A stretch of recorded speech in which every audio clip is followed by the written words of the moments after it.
Good morning, students. We will continue with the same unit which we have studied in the last class. Do you remember the name of the lesson? Yes, the name of the lesson is The Tattered Blanket. And do you remember the story what we have learned in the last classes? Yes. Before that, do you remember who the author was? Do you remember the name of the author? Yes, the name of the author is Kamala Das. And do you remember the story? Yeah. Kamala Das, the tattered blanket, exposes the bitter truths of life in a stunningly simple manner. After 5 years, Gopi comes to Kerala to see his mother. Gopi is a big officer in Delhi living with his wife Vimala and his children. He has come to Tiruvananthapuram as a part of his official assignment. He just dropped in on his way back to meet his mother. His mother is very old. She lives with his eldest sister Kamala, who is a widow. When he arrived unexpectedly at his home in the countryside, his mother was lying in an armchair on the veranda. The mother fails to recognize her son Gopi. She believes that Gopi is still a schoolboy.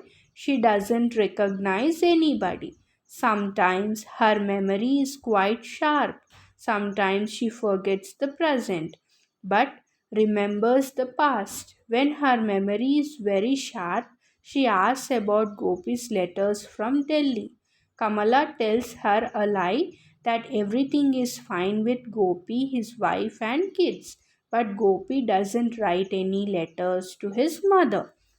The mother doesn't recognize her son. She asks her son, Gopi, who is your mother? What is her name? Where does she live? Is it far from here? But the mother has the picture of her son in her mind. She says, my son is in Delhi, a government officer. He has Kesari Yogam. He draws a salary of 2500 rupees. The mother tells Gopi if he meets her son, ask him to send her a blanket, a red one. She has a blanket, the one Gopi bought for her when he was studying in Madras. It is all tattered now, just a ball of knotted yarn. Gopi has come home to ask his sister to sell his share of land and get some money for him. Kamala knows that Gopi has come only for money, not to see their mother. It took more than 5 years for him to find time to come home. Kamala says Amma is 83 years now. I don't think she will pull on much longer. It took you so long to visit her after the last time. But Gopi has his excuse for not visiting Amma. He says, but Amma can't remember who I am. The story ends with Kamala's question to Gopi, but do you remember your Amma? Amma doesn't recognize her son because she has lost her power of memory. In fact, forgetfulness is a blessing for her. Her son doesn't have any love for his mother. This is one of the brilliant short stories penned by Madhavi Kuti in Malayalam. Her focus has always been on the tormented female self carving for love. She is concerned with the condition of women and the way in which they were betrayed by society. In the tattered blanket, the mother carves for her son's love. Her son is evergreen in her memory, but she has been overpowered by forgetfulness. She needs a red blanket because the old one is tattered. Here, the blanket represents the warmth of her son's love. She actually needs her son's love. The tattered blanket symbolizes the tattered soul of the mother. The tattered blanket, Kamala Das portrays the poignant voice of wounded womanhood. So, this is the brief, means it is the overview of the lesson. So, we will continue with the grammatical part, means we have completed the story.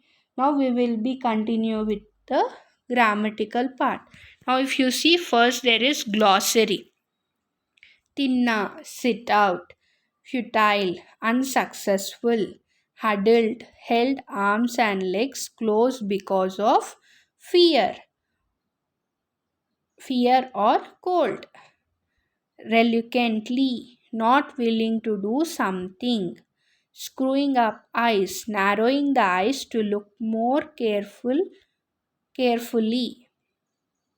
On toes, busy, ready to work. Mumbling, speak unclearly and quietly. Exasperatedly, very annoyed. Kesari yogam, well settled. Tattered, tone, irritation, annoyance.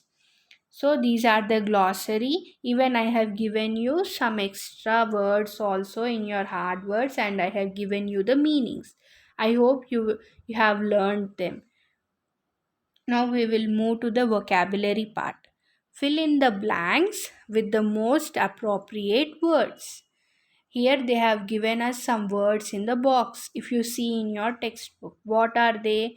Irritation, huddled, awkwardly, futile, vacation, reluctantly, exasperatedly, mumbling.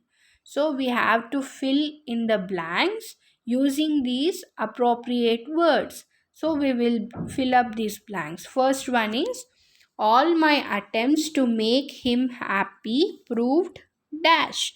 You have to write in your textbook while I am telling you. So you write them. All my attempts to make him happy proved what? Futile. Proved futile. Write futile in the first blank. You can see the spelling in the box, Futile.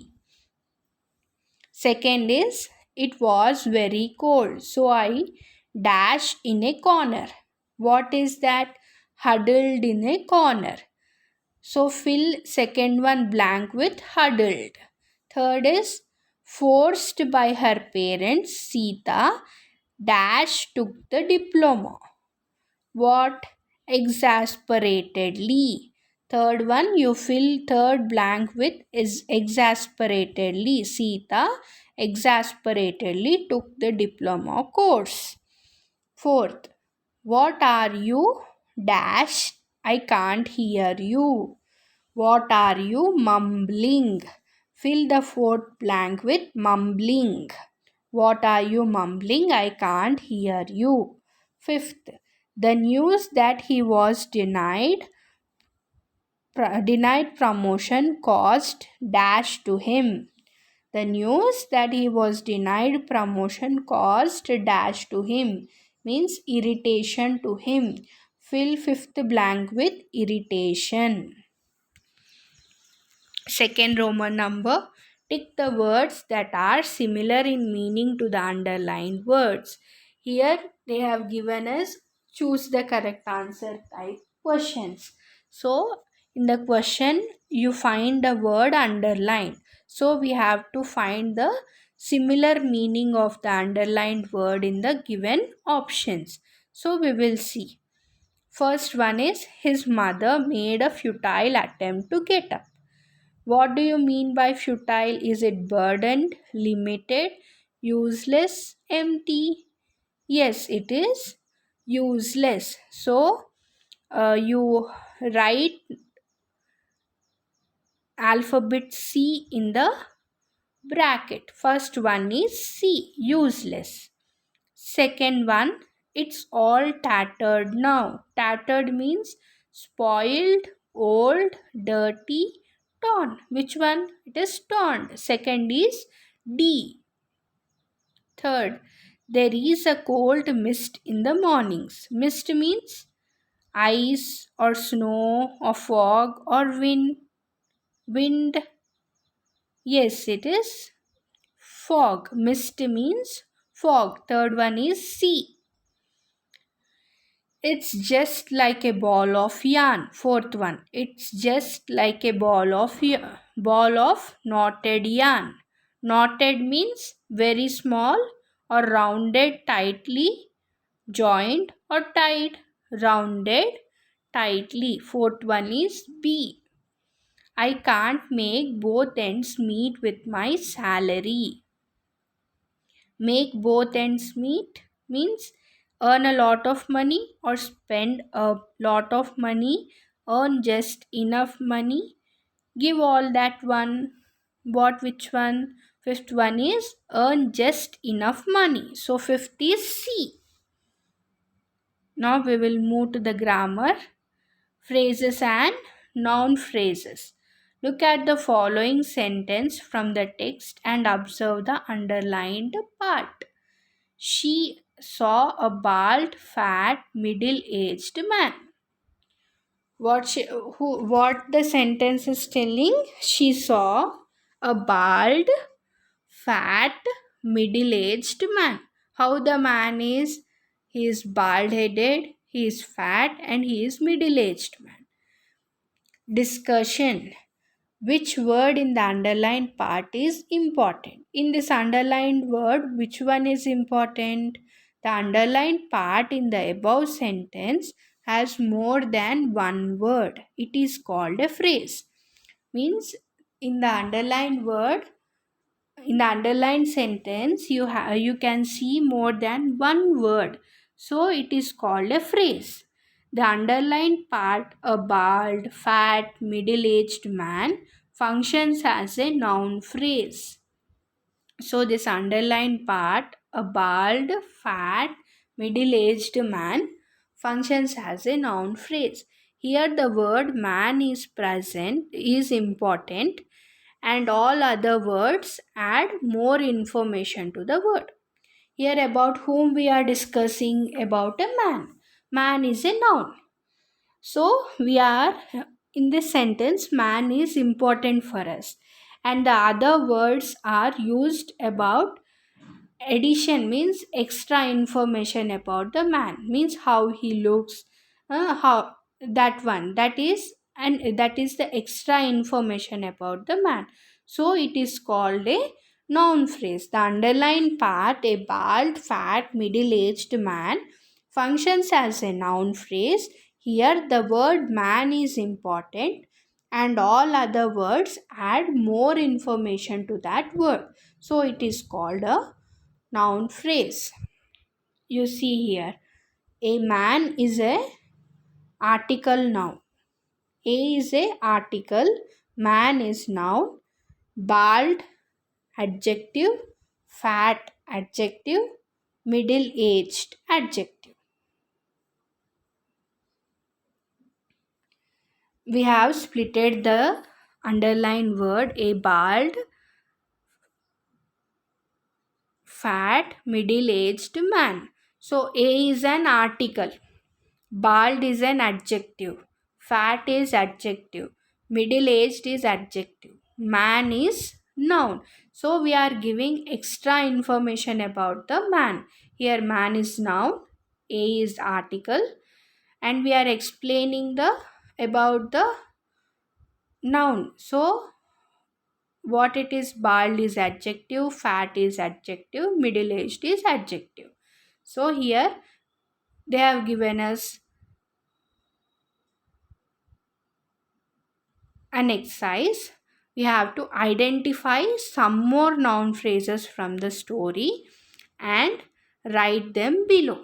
So here they have given us an example of a bald, fat, middle-aged man. So we have to identify some more noun phrases from the story and we have to write them below. Here first one I have done for you. You have to Search the remaining 4. Totally you have to write 5. In that first one I have done for you, and the remaining 4 you have to search from the story and you have to write. The first one is her wrinkled cheeks. So here we are discussing about a woman. So in that, how her cheeks are wrinkled. So this is the noun phrase. So we have to you have to search the remaining noun phrases from the lesson and you have to write. This will be your homework. So your homework is you have to search the noun phrases from the lesson and you have to write. Okay, students, we will continue with the remaining part of the grammar in the next class. Thank you. Have a good day.